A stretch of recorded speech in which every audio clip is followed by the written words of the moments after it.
Well, howdy do y'all. Welcome back to my channel. Today it is time for another one of my true scary stories. So, and it's actually really cold in here right now, so ain't nobody getting no chills yet, so. So anyway, excuse me.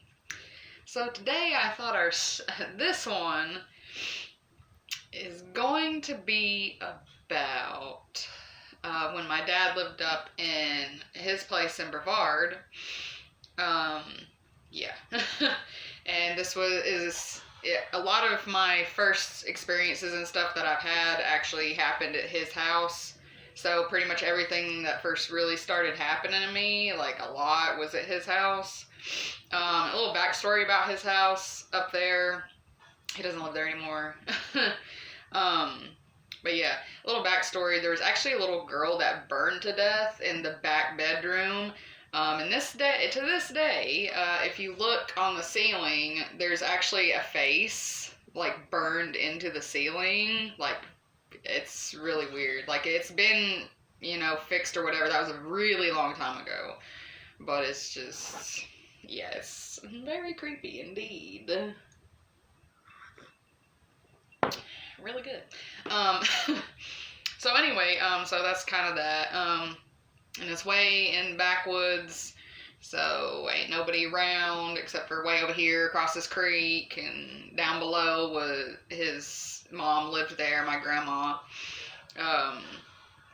So yeah, and we also had this place that was I called it a cookout place, but it's just a big campground where we'd all go and have a cookout and drink. Well, I couldn't drink at the time because I was a kid, but party, whatever, birthdays, just grill out, go down to the creek, blah blah blah, trees everywhere. So yeah, just to give you a little backstory.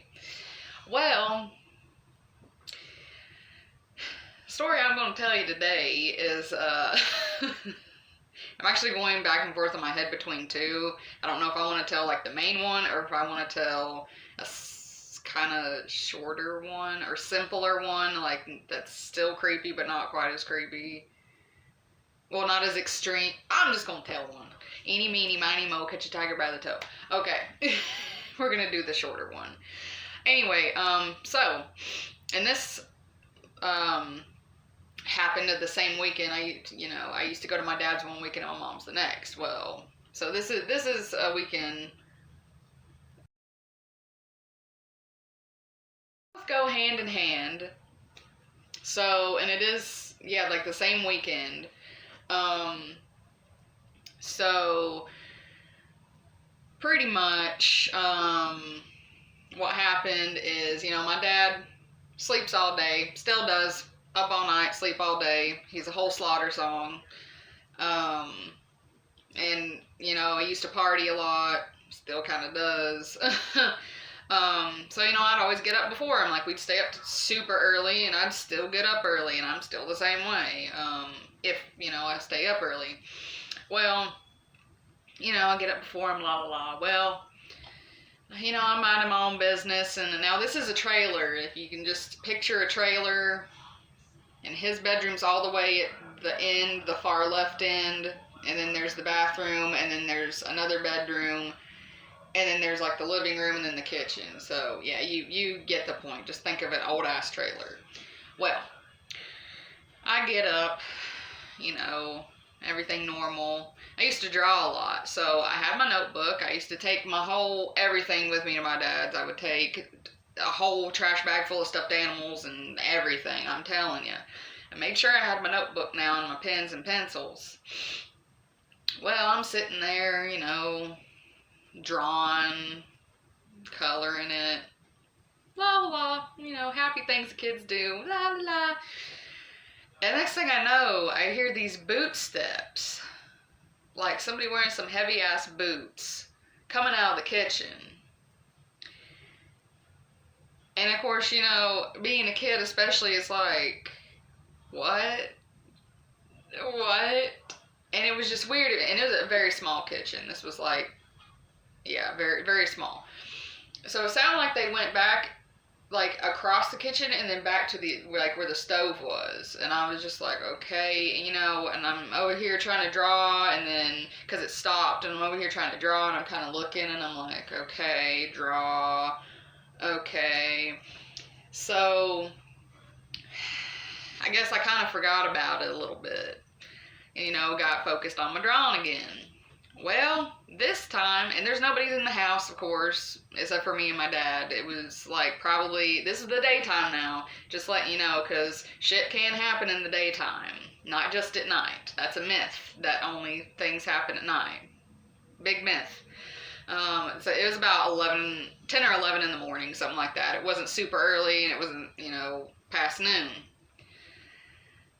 Anyway, so I'm sitting there, and I hear what sounds like somebody wearing these heavy boots start walking into the living room towards me, and I'm froze. And all of a sudden, I swear on my life, saw the imprint of somebody sit down on the opposite side of the couch from me. Like the imprint of somebody just sit on down. Now let me tell you what I did. I took the notebook and pens, I literally threw them in the air and ran straight to my dad's room, and I'm like, oh, daddy, and trying to wake him up. He wakes up, he's like, oh God, oh, what? And I was like, there's somebody on the couch, there's somebody in there, but there's nobody there. And he's like, what? Hold on, let me go pee first, and you just stand here, and I'm gonna go pee. He goes to the bathroom. And also, mind you, he did not have a job at this time, and this was a weekend. He had a cell phone. He used to use an alarm, but like alarm clock, but yeah, he used a cell phone, and it was always what is it? Oh, Love and Marriage by Frank Sinatra, off of that one show that Married with Children, that show, and that was usually his alarm for a really long time. And yeah, one of the first cell phones, yeah, that was still a long time ago, because almost 10 years ago this happened. But anyway, so I'm standing there, and I'm like, okay, and I'm just kind of, you know, just, oh God.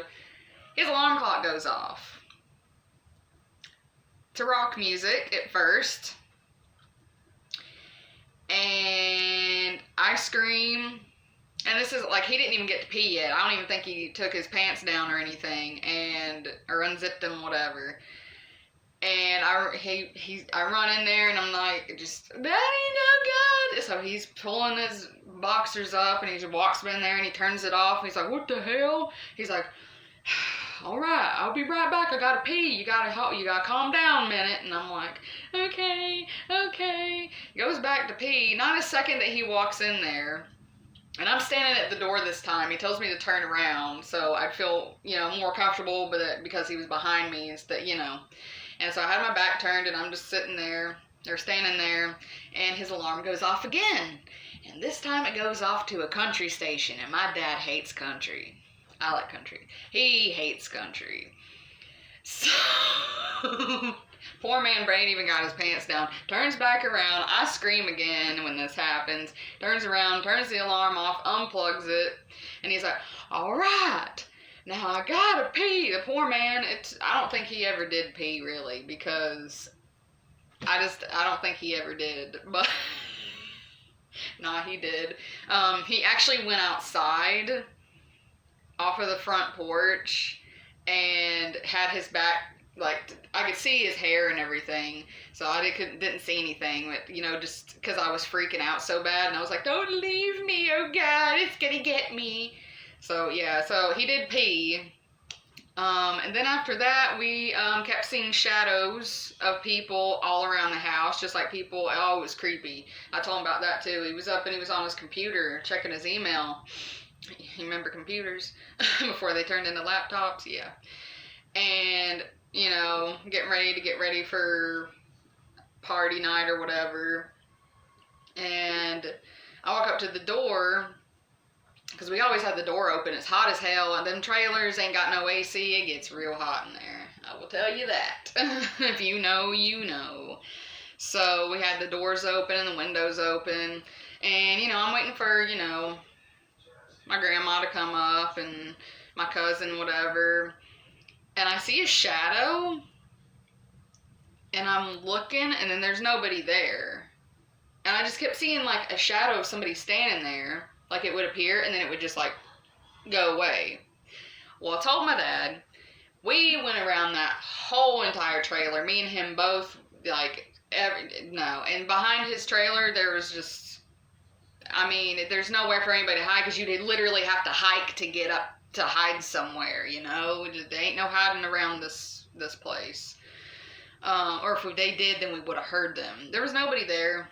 I mean, that was pretty normal there, though. We always saw, like, shadows and stuff like that of people just standing there, and just, there's nobody there, and then all of a sudden here comes somebody, and it's like, were you standing? Were you just? And they're like, no, why? What are you talking about? And it's like, okay, never mind then.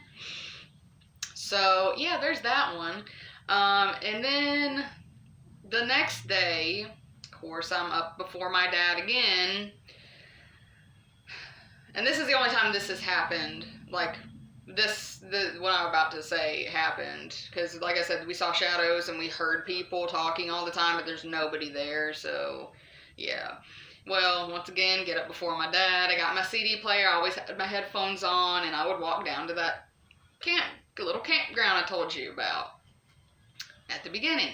Well, I go down there, and, nothing out of the ordinary. I'm listening to my music and everything, and of course I listen to it loud, so loud I want my eardrums to bleed.